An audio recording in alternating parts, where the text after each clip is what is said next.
To answer that question, we set up a hidden camera experiment to see if this woman would stand up at the sound of this tone, simply because everyone else is. You might be thinking you'd never go along with this. Or would you?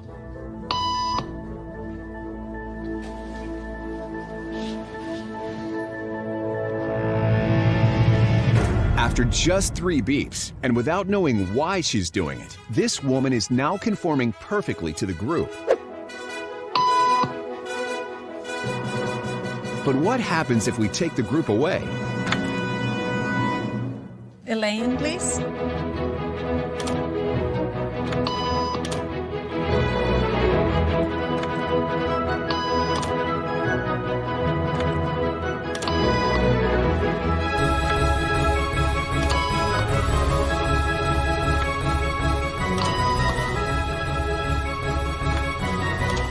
Okay, now she's alone. The crowd is gone and nobody is watching her, except our hidden cameras. What do you think she'll do?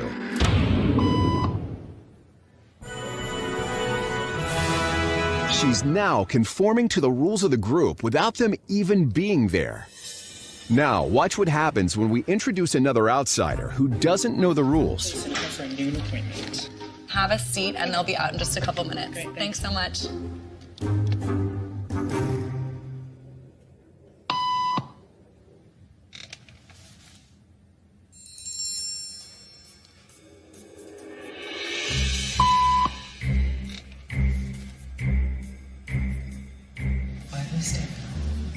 Everybody was doing it, so I thought I was supposed to.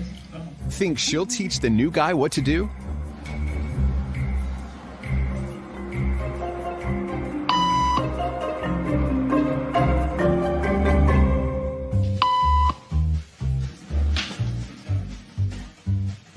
We kept the cameras rolling as more unsuspecting patients arrived.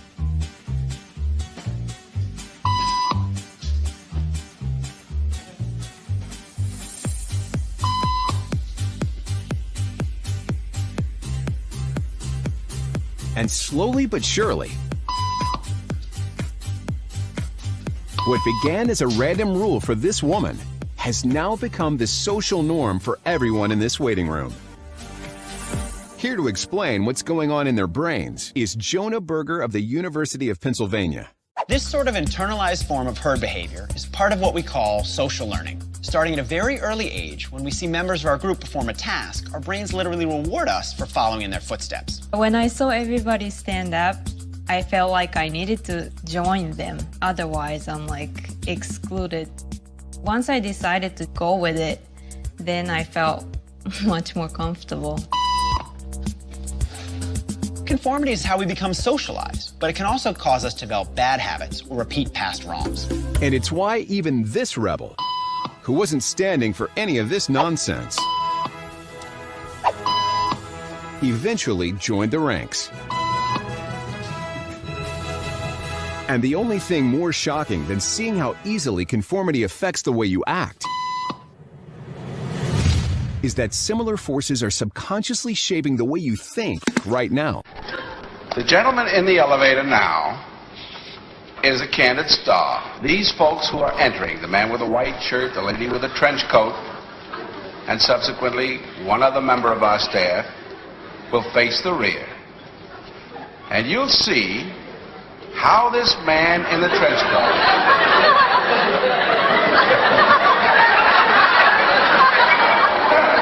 tries to maintain his individuality, but little by little,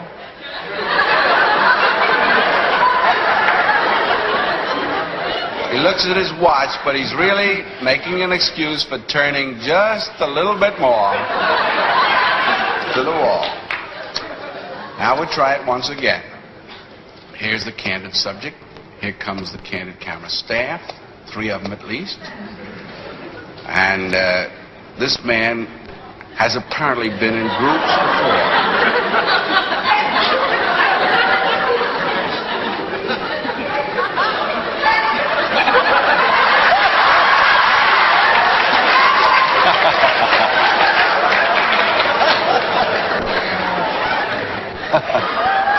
Here's a fella with his hat on in the elevator. First he makes a full turn to the rear, and Charlie closes the door. A moment later, we'll open the door. Everybody's changed positions.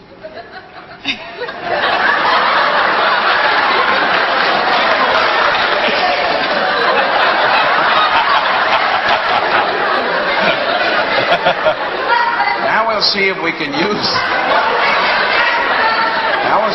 use group pressure for some good. Now, in a moment, on Charlie's signal, everybody turns forward. Notice they take off their hats. And now, do you think we could reverse the procedure? Watch. Ash experiment is one of psychology's oldest and most popular pieces of research. A volunteer is told that he's taking part in a visual perception test. What he doesn't know is that the other participants are actors, and he's the only person taking part in the real test, which is actually about group conformity. Please begin. The experiment you will be taking part in today involves the perception of line length. Your task will be simply to look at the line here on the left and indicate which of the 3 lines on the right is equal to it in length. So, for example, if you... The actors have been told to match the wrong lines. The volunteer will be monitored to see if he gives the correct answer or if he goes along with the opinion of the group and gives the wrong answer. In the first test, the correct answer is 2. 1. 1. 1.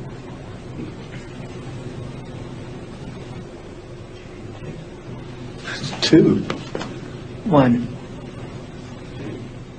Once again, the correct answer is 2. 3. 3. 3.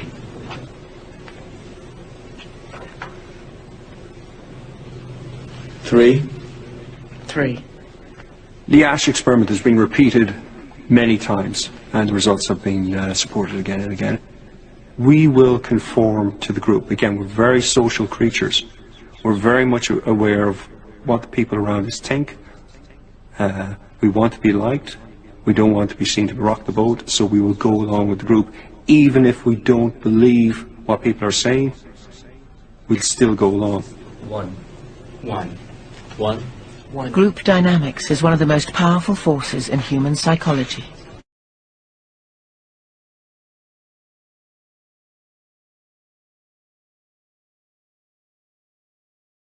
Our children are precious, and it's our responsibility as parents, as adults, to help them, to protect them, and to help them understand what propaganda is, so that as they grow up, they can learn to understand when they're being lied to and manipulated, which is all around them. And with the advent of the smartphone, now it's in their face all the time. And it's up to you, as an adult, as a parent, to help your children to understand what's going on. Now let's move on to our next topic, which is the media. Our media outlets want you to believe that they know what's best for you and only deliver the cold hard facts. But in reality, the news, just like TV, movies, music, entertainment, journalism, they're all controlled by advertisers, by money. You can only say what they will allow you to say, as we'll see in a little bit here in the case of corporate giants like Monsanto. They own such a large stake in the news media that if you try and report and produce factual piece about them, the story will get destroyed and the reporters will lose their jobs. Anyone that tries to speak out against the lies of the media these days are labeled a conspiracy theorist. A conspiracy theorist that's just spewing mis or disinformation for their own enjoyment or their own profit. And as we'll see when we watch the clips from Event 201, the strategy being implemented by the established mainstream media now is to, quote, flood the zone. They're now pushing forth so much propaganda on every newscast, every commercial, TV show, movies, songs, video games, and through social media that you can't even open an app like YouTube without being inundated with videos like, oh, YouTube stars talk with Fauci. Dr. Fauci talks with the latest YouTube star. Facts and myths about the vaccine told to you by a corporate-owned shill. So let's talk about the media. Why is it that only a handful of companies are allowed to own everything that comes across our eyes? And if there are still supposedly competing interests, competing companies, why are they all pushing the same global agenda and trying to silence anyone who dissents and disagrees? And in some cases here, we're going to show you they're all even reading from the same script given to them, whether it's a major story or even something as mundane as talking about ice cream. They read the same scripts. They don't care what they're saying as long as they're getting paid. I don't know why I bring all these papers. I never look at them. Oh, when you're giving numbers, I do. I go, oh. I said that. Did you really do that? I just say whatever they write down for me. That's why I look at them. I don't know why I bring all these papers. I never look at them. Oh, when you're giving numbers, I do. I go, oh. I said that. Did you really do that? I just say whatever they write down for me. That's why I look at them. Vice, ESPN, and the History Channel. What do these three media outlets have in common? Despite their different target audiences, they're all owned by the same company, Disney. What about these three? Same story. They're all owned by Comcast. If you were to pick a bunch of media operations from a hat, odds are the vast majority of them are owned and operated by one of just 5 megacorporations. Since the early 1980s, the number of media companies controlling the bulk of US media has shrunk from 50 to just 5. We've gone from a media landscape operated by a reasonable number of controlling interests to a reality dominated by near monopolies, just barely sneaking under the enforcement of antitrust laws. In this episode, we're going to talk about the consolidation of American media in the hands of a few ultra-powerful companies, and what that means in a time when the very wealthy have outsized influence over public policy. Before we begin, it's worth noting that corporate deals, acquisitions, and mergers happen all the time, often with little to no coverage. It's quite possible that by the time you watch this video, some of these data points will have changed. But unless something truly cataclysmic happens, the vast majority of US media will still be under the thumb of one or more of the 5 supercorporations we're about to discuss. So, without further ado, let's meet the Big 5. Comcast, Disney, National Amusements, News Corp, and AT&T, taking the spot from Time Warner, which it acquired in 2018 for $109 billion. You probably guessed that Disney was on the list, since they've had some seriously high-profile acquisitions in recent years, most notably Marvel and Lucasfilm. But I'd be surprised if you've ever heard of National Amusements or News Corp. These incredibly bland names and their lack of public-facing operations are intentional. Why draw attention to yourself as one of a tiny number of corporate behemoths when people only care about a select few of your properties? Whether you're watching CBS News, scrolling through GameSpot, or reading a book published by Simon & Schuster, you're padding the enormous wallet of National Amusements. And you'd never suspect that these 3 very different operations are run by the same company. The same goes for News Corp. They own National Geographic, Fox News, and HarperCollins. Altogether, the Big 5 are worth over $400 billion, controlling something like 90% of all US media, including news networks, Hollywood movie studios, and print publications, and they reach nearly 100% of all US households. And, fun fact, much of the remaining 10% is owned by only slightly less giant multi-billion-dollar corporations. So, how exactly are they allowed to do this? Surely having just 5 companies dominate the nation's media is considered monopolizing, right? Well, no, but just barely. Let's look at what it takes to be considered a monopoly.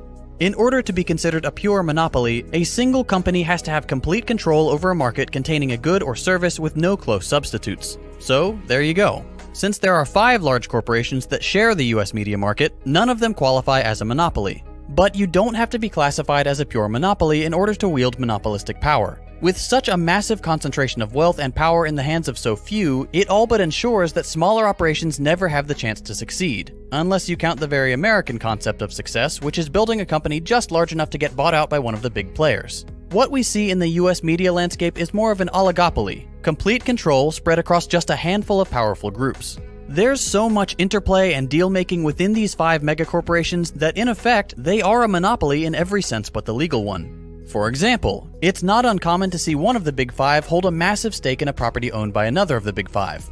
But if there were so many more media corporations as recently as the 1980s, how did we get to the dystopian, all-powerful corporate landscape we see today? To make a long story short, it all boils down to the passing of the 1996 Telecommunications Act. This piece of legislation was supposedly intended to deregulate the increasingly tangled broadcast and telecommunications markets, allowing anyone to enter and compete in the industry. Whatever the intended result was, the actual outcome was simply the rapid consolidation of power in the hands of fewer and fewer massive corporations. In the 2003 edition of Howard Zinn's A People's History of the United States, he notes, "The Telecommunications Act of 1996 enabled the handful of corporations dominating the airwaves to expand their power further. Mergers enabled tighter control of information." He was right, and it only got worse. The decade before the Telecommunications Act, 50 companies controlled the majority of the media landscape. By 1992, that number had fallen by 50%. And after the passage of the new TV and broadcast legislation, the number quickly shrank even further, to just 6 in the year 2000. And that's roughly where it stayed to this day. Not because these giant companies wouldn't love to own more of the market, but because they physically can't without triggering antitrust lawsuits. To put in perspective just how much of the market the Big Five control, let's have a look at some of the media operations they own. We'll start with News Corp. Rupert Murdoch's empire owns Fox, including all of its branches like Fox Sports and 20th Century Fox. It owns FX, GQ, The Wall Street Journal, Sky News, HarperCollins Publishing, The New York Post, National Geographic, Zondervan, MarketWatch, and countless others. National Amusements owns CBS and its branches. It owns Paramount, Nickelodeon, MTV, BET, GameSpot, VH1, Comedy Central, The Smithsonian Channel, Spike, Showtime, Simon & Schuster, Game FAQs, CNET, and Viacom, once a major player in the media world itself before being consumed. AT&T, the newest member of the Big Five after acquiring the massive Time Warner, controls CNN, HBO, Cartoon Network, Warner Brothers, DC, TBS, truTV, Cinemax, TNT, Adult Swim, part of Hulu, Turner Classic Movies, Time Magazine, Rocksteady Games, and Time Warner Cable, to name just a few. Comcast, which has a well-deserved reputation as a thoroughly evil corporation, owns NBC, MSNBC, USA Network, Sci-Fi, Fandango, Universal Pictures, Focus Features, Working Title Films, Rotten Tomatoes, Bravo, Oxygen, Big Idea, part of Hulu, MLB Network, NHL Network, and dozens of internet ventures. And finally, everyone's favorite family-friendly corporate overlord, Disney. Disney owns ABC, Pixar, DreamWorks, ESPN, Lifetime, The History Channel, Marvel, Lucasfilm, Hollywood Records, Touchstone Pictures, Vice, plus a giant swath of the comic book industry thanks to their acquisition of Marvel. And of course, these are only a small sample of the media operations owned by the Big Five. Odds are, if you can think of a network you watch, you'll find it's owned by one of them. The one main exception you may have noticed is Netflix. Netflix, while not outright owned by any of the Big Five, is owned in part by a number of large interests, some of them very shady, like the well-known BlackRock, the world's largest shadow bank. So really, no matter what your network preferences, you're only being offered the illusion of choice. In reality, almost everything we watch or read, whether on TV, online, in theaters, or on the pages of a book, newspaper, or magazine, is just a tentacle of the enormous kraken that is the corporate media landscape. No matter what perspectives these outlets offer, remember that they're all owned by the same ultra-wealthy business interests, and they have their own agenda. The Big Five own all the major news networks, and the messages they put out are designed to reinforce the status quo, peddling minor aesthetic disagreements and diverting attention away from serious societal problems. This is simply the natural conclusion of the hyper-capitalist system we have in the United States. Powerful companies will grow larger and larger, consuming smaller companies that can't compete, acquiring more and more properties until they've reached the very limit of what could be considered legal, thereby dodging antitrust laws and maintaining the maximum amount of power, profit, and cultural significance. And this is only one area of the American market. Every other aspect of American life is becoming similarly consolidated, from pharmaceuticals to energy to manufacturing. The threat of the monopolization of every area of modern life is real, and its consequences could be disastrous and far-reaching, except for those pulling the strings at the very top.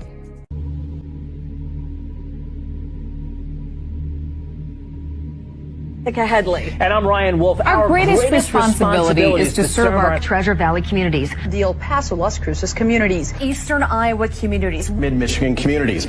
We are extremely proud of the quality, balanced journalism that CBS 4 News produces. But we are concerned about trouble and irresponsible, one-sided news stories plaguing our country. The sharing of biased and false news has become all too common on social media. More alarming, some media outlets publish these same fake stories without checking facts first. The sharing of biased and false news has become all too common on social media. More alarming, some media outlets publish these stories simply aren't true without checking facts first.